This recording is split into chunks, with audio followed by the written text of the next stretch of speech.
not worry about anything. Okay, I'm gonna actually take this little like a Britney Spears headset, but I don't know how to use it, so I'm not gonna wear it. You can hear me, that's all that matters. So, Yeah, yeah. So it's just like we're just having a chat. That's it, really. yeah, I mean, initially, because it's a new band, it'd be good to talk about who you are, where you come from, and then we'll just go into the bit which is the proper part of the interview, which is the stuff you've been listening to and doing during lockdown. So, okay, so can you introduce yourself? yeah. So I'm Emily Jane, and I am the singer and guitar player in Vernon Jane. And Yeah, from Ireland. and are you from Dublin itself? I think you live in Dublin, don't you? Yeah, so yeah, I'm from Dublin, and pretty much like every member is from Dublin or around the radius of Dublin. And what's it? I mean, Dublin at the moment, for an outsider, I live in Manchester. It seems like there's an amazing scene there. Of course, the Fontaines, Murder Capital, and other bands coming out. Is there a real sense that Dublin's really buzzing? Yeah, I think like we're really lucky as a band because we've always felt like kind of part of every scene, if you get me. Because like we kind of play with every genre and every band, and so we've always felt like Dublin is, you could have a lineup with all sorts of everything, and it's just cool. And there's kind of a real like genre fluidity to the scene where everybody helps each other because it's like a smaller community, so you get exposed to a lot more different sounds that way, it's class. What we like about the music that you're playing and what I've heard, it can get very intense and explosive. There's also very melodic, very musical parts as well. So it's got two very different sounds that kind of work. They sit together very well. Well, thank you. Thanks for listening. Also, it's class that it's reached you and stuff as well. But yeah, like I think that's exploring the kind of, all of us have very different influences and stuff, and then emotionally just kind of drawing on the kind of vulnerability of aggression, as well as like you can be aggressive while being vulnerable and vulnerable by being aggressive. So that's kind of the main focus of what we're trying to do, is like get that across. I guess this period must be quite frustrating for you because the band you've got the building up, you've done recording, it's all ready to go, and then suddenly the world stops. Yeah, like I think obviously we've all have had time to like lament every person individual, no matter what they were kind of working towards in life. And I'm really trying to consider it like it's all just on pause. So all of that hard work is still there, and we're still kind of being really positive in that, like, the reason we put out the record was to kind of, it was like for ourselves and for other people, like people who've supported us for so long in the recording. So it is a little bit frustrating not getting to like gig it, because our last gig was the first gig where we played the record start to finish, and it was wonderful. But I'm really, really hoping that the world will unpause soon, and we'll get to play it live. Like it'd be amazing to gig soon. I think you're a little ahead of us there in Dublin than the UK. I think you might be out of this before we are. Yeah, it's interesting. Like I live in an area of Dublin where like I'm close to the city, but right beside me is a park. So I've been really I'm quite introverted anyway.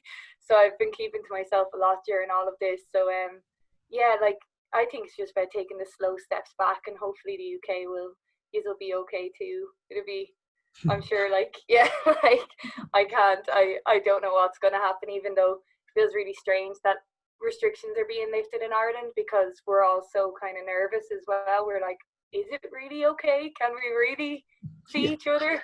You know? it's probably the best to be cautious but not Yeah, scared. Yeah. that's it. Yeah, like yeah. So I'll probably see. Hopefully, we'll see each other. Like the band will see each other soon, because that would be very nice to see each other. So the last 3 months, have you used the time creatively? I mean, some people find it a great creative period, this, and some people just are so numb they can't do anything at all. Which category do you fit in? Yeah, like for me, I've always tried to like really clue in, and especially with the album, I tried to really clue in on what my creative process was like, and the kind of the environment I needed to be creative. So, even though everything changed so dramatically, my environment didn't, and my creative kind of process didn't. So, I didn't want to feel the extra pressure of, no, you have more time and everybody's telling you have to. I try to avoid that thought process and continue on the path that I'm usually on. And so I was working on a second album anyway. So I start kind of demoing that, and as a band, like, we've been back and forth a lot about that. So we're hoping to record at the end of the year again. So yeah, like, I try to, and I also, like, other musician friends and artists, just being like, stay on the same path that you were on, because sometimes ideas, the things that we're feeling now, probably won't come out in my writing until 6 months later. So I can't articulate it until after the fact, I guess, so yeah. So so you kind of swapping files with a band? You're writing the songs online? Yeah, so I have like, I have my own little home kind of recording setup, basic, and I was involved with the kind of recording elements of the album as well. So after doing that, I was like, I really want to approach this next body of work where everybody can have their ideas prior to us getting in a room and seeing what that would be like. So yeah, it's difficult, just saying, because we're a band that when you get together, everybody, there's just such an energy, and it's so aggressive, and ideas flourish that way, that doing it where I'm sending songs, you're kind of going, do you like that? I don't know. I can't see your face. I can't hear your like screams. So that's been interesting. But we're all like best mates, so generally somebody will just say if it's a crap song to me, which is fun. So have you been listening to a lot of music in this period? Yeah, like, I work for an organisation here called IMRO. I work full time, and a lot of the work I do, I'll be listening to music 9 to 5, or a podcast as well. So like, I'm always trying to listen to everything. I have obviously my original kind of stuff as like 14-15-year-old. I was big into like grunge and big into like Seattle grunge, and that kind of thing. And I'll always circle back to like acts like Pearl Jam and Nirvana, and like Tool were like a massive influence for me. So they're kind of on my rotation regularly. But then recently, like there's I think they're a UK act, I'm not sure, a band called Brockhampton. They're really interesting. I'm enjoying them. Listen to lots of MF Doom all the time. So they're kind of heavy rotation stuff for me right now, and I do try and listen to a lot of Irish music. So like by Curious are always putting out new live videos, and like the Scratch's new album. So things like that, I like love listening to music. So yeah, Kind of using the time to be a bit more adventurous and try different types of music. yeah, I think for us, like, as a band, there's such a weird collective of people. And like, so I'm from that kind of like, I really love heavy music, and our bass player would as well. But then our guitar player Joe loves like Mozart and Strauss and jazz, like jazz. And then our drummer Neve loves like gospel music, and we've had many arguments about like, pop drumming. She loves like Justin Bieber's drummer and stuff like that. So I've always really tried to keep a very open mind and listen to, if somebody says check it out, I'll check it out. And sometimes like you'll find a really good banger among the mix of like things you think you won't like. So I think it's really important to listen to everything. Yeah. I mean, even the music you love comes from places you don't expect, Yeah. So are you reading a lot? Do you do, some people find this a great time for reading, some people just find it really hard to concentrate? Yeah, it's interesting. I read a lot, I draw a lot, and I listen to podcasts a lot. So they're kind of the three big things for me right now. And one of the things that I'm working on at the moment, I'm doing like a horoscope coloring book. And so like I'm reading up a lot about astrology and horoscopes and that kind of thing. And my friend recently dropped over a book called Rise Women Rise, which is like quite a witchy kind of book. So my reading is I just finished an online course in medieval magic and witchcraft. So that's kind of where where I go reading wise. And then yeah, like when I'm not doing that, like there's a podcast called Ear Hustle, which I recommend like a lot. It's based in San Quentin prison, and they talk a lot about the criminal justice system, and the prisoners are heavily involved in the podcast. So that's a really good listen right now. Yeah. And do you watch a lot of TV box sets, or do you watch a lot of news? But it was just so depressing, you had to stop, or listen to more news. It's interesting because I've never been big on social media. It's just something that I've kind of avoided in my life. And during lockdown, obviously you're more reliant on your phone and looking at things. So in being more reliant to like communicate with my friends in the band, being more reliant meant I was coming across the news a lot more, and I felt it was like negatively affecting me because I didn't know where to look. I didn't know what was the proper sources and what was right. And yeah, I found it really overwhelming, and I think social media can be a really overwhelming news source. So I tend to look at like the headlines in the morning, and then that's it. I don't look at like Twitter or anything for information based on like social media and retweets. It's really difficult to filter that out of your brain. So yeah, I try to avoid that. And then in terms of TV, I really like TV. And the thing is, I've really, really bad taste in television, because there's a lot of like creativity and a lot of the other things that I enjoy.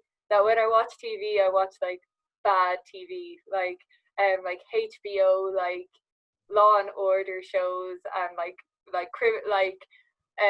a judge, like following the life of a judge. I recently like start watching The Real Housewives of Atlanta, and I was like, what has my life become? Like, why is that? Like, but I think it was like the simplicity of it is a nice escapism. But I think it's my deepest secret is that I have terrible taste in telly. You find it gets more escapist in a time like this? Yeah, like I think it's really important to like be really kind to yourself and not judge yourself for watching trashy stuff. Like obviously there's a limit, but right now, like I would never find myself watching TV like that. But I guess everything is so overwhelming, and like my head will go a mile a minute about something, and if really intrusive thought will enter, and I'll feel like I'm not doing enough. How can I help? What can I do? Because everything feels like it's on fire. That like the little small escapisms that we have, I think it's like a form of just saying, okay, switch your brain off for just a second. And some people can do like really cool meditations and stuff. Other people watch terrible telly. So finally, I mean, the music maker, like I was saying before, is pretty intense, which is great. But how there was a time, initially when I first heard Nirvana, you couldn't get any more intense than early Nirvana Live or whatever. But the whole world's more intense than anything you can make creatively. Is this a challenge for a musician?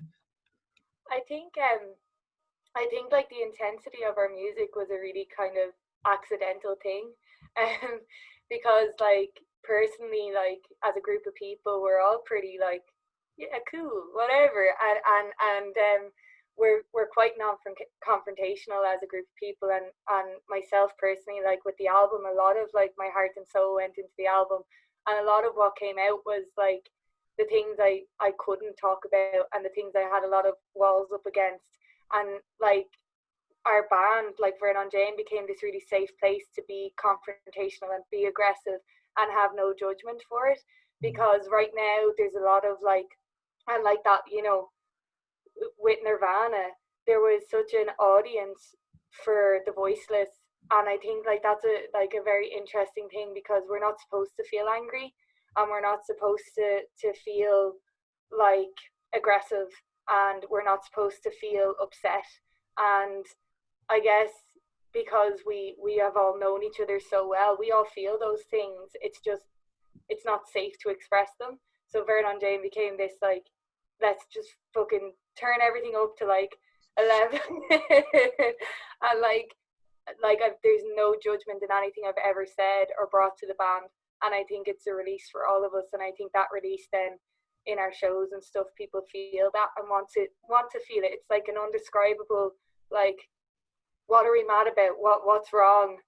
And you leave like after a gig, like you feel better. You're like, I feel like that's catharticism. Like it's cathartic to do this, and I think it's really, really necessary because, like, you know, it's part of human nature to feel this way. And I think it's really important for us to start acknowledging these sides of ourselves and giving that voice to those sides of ourselves. Otherwise, like, things are going to keep on getting worse, you know. Yeah, so brilliant. That's great. That's what I need. Yeah.